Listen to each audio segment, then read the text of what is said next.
السلام عليكم، مرحبا بكم. نتمنى تكونوا بخير وعلى خير.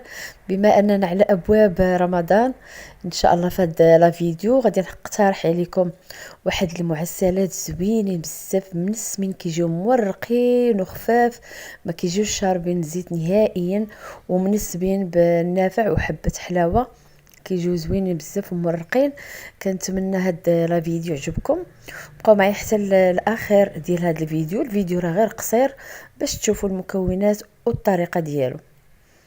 اول حاجه في واحد القصريه ولا في اناء كنديروا نص كيلو ديال الفورس، ما يعادل 5 الكيسان بالعبر ديال العنبه. هذا الكاس راه كيعبر الكاس ديال العنبه. كنديروا نص كاس ديال الزبده اللي كندوبوها، وكنديروا واحد البيضه متوسطه، كنديروا معلقه ديال النافع وحبه حلاوه مطحونين ما كنحمروهمش، وكنديروا واحد الخماره ومعلقه ديال الملح، وكنزيد واحد نص كاس ديال الماء الزهر كيعطي واحد نسمه زوينه بزاف. وفي الاخر كندير واحد المعلقه ديال العسل، هذه اختياريه، الا بغيتو ديروها ما بغيتوش ماشي مشكل، ولكن راه كتعطي واحد النسمه وواحد اللون زوين. كنعجنوه غير بالماء، يعني بطريقه عاديه، حتى كنحصلوا على واحد العجينه كتكون رطبه بحال كيف كتشوفوها، ما تكونش قاصحه وما تكونش تاني رطبه بزاف. كنغطيوها بالبلاستيك وكنخليوها ترتاح. اهم حاجه واهم مرحله في العجينه، كيف كنقولها ديما في الفيديو ديالي، بان العجينه كل ما ارتاحت كل ما كتعطيكم نتيجه زوينه. صافي كتاخذوا العجينه كديروا منها واحد الكويرات غير قد مشيمشانات صغيورين، ما ديروهمش كبار، لان ملي غادي نسرحوهم حنا بحاجتنا العجينه تكون رقيقه.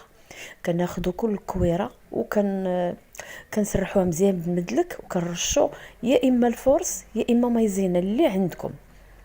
صافي كديروا الفورس، الا ما عندكمش مايزينا كديروا غير الفورس، وكتسرحوا العجينه تكون رقيقه. اهم حاجه تكون هاد العجينه رقيقه، الا خليتوها غليظه ما كتجيكم هذوك الحلويات كيجيو غلاظ وكيجيو ما كيطيبوش من الداخل مزيان. صافي كتكملوا بنفس الطريقه العجينه كامله، كتحصلوا على هذه الكميه مزيان. نص كيلو تبارك الله تيخرج واحد الكميه مزيانه، هانتوما شوفوا. صافي كناخذوا دابا المرحله ديال الطيب، كتاخذوا المقله وكتسخنوها مزيان، ومن بعد كديروا هاد الرغيفات غير كيتهزوا من المقله، ما تخليهمش حتى يتحمروا، غير كيتشمعوا يعني كيوليو بيضين، وكتحيدوهم ديروا كل وحده ديروهم في شي زيف هكا وتغطيوهم حتى تكملوا كلشي. ما تحمروش العجينه، الا حمرتوها راه غادي تجيكم قاصحه وما غاديش تلوى ليكم. كنوجدوا واحد الخلطه اللي فيها غير الماء والفورس، يعني كديروا قد الماء قد الفورس. كنحصلوا على واحد العجينه، كنلويو دابا ديك الرغيفه وكندهنوا غير الحافه الاخرين، النصف دائره الاخرانيه بهذا الخليط هذا باش كتلصق. ما ديروش الجناب كاملين ديال الدائره باش ما يتلصقوش لكم الرغيفات. كتقطعوهم بالشكل اللي عجبكم، يعني كيف ما بغيتو تقطعوهم، سواء على هذا الشكل او الشكيلات اللي كتعطي هذيك لسان العصفور. المهم هذا اقتراح ديال هاد الرغيفات على هذا الشكل. كتقليوهم في الزيت، كيكون في الاول سخون، ومن بعد كتنقصوا على العافيه وكتخليو حتى كيتحمروا وكيجيو خفاف. كديروهم في العسل مباشر وهما سخان، وكتكملوا الكميه. من بعد تشوفوا لي النتيجه كيفاش تيجيو واعرين. كترشوا عليهم شويه ديال اللوز من الفوق او الجنجلان اللي عندكم.